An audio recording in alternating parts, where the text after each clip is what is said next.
Hi, welcome to DDX, sir. How has been your experience in DDX? Yeah, excellent. It's been a usual suspect in these exhibitions always.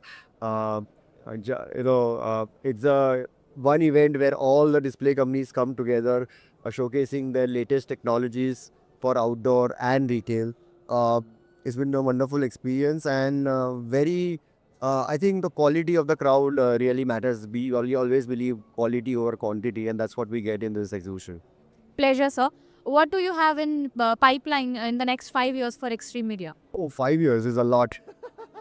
We are in a tech space, so for us, one generation is 3 years. But we just set up a new factory in Vapi.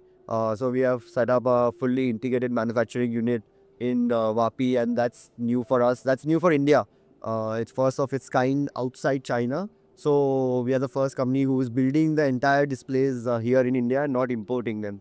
So yeah, make in India is the new thing for us. Last question, any feedback for us?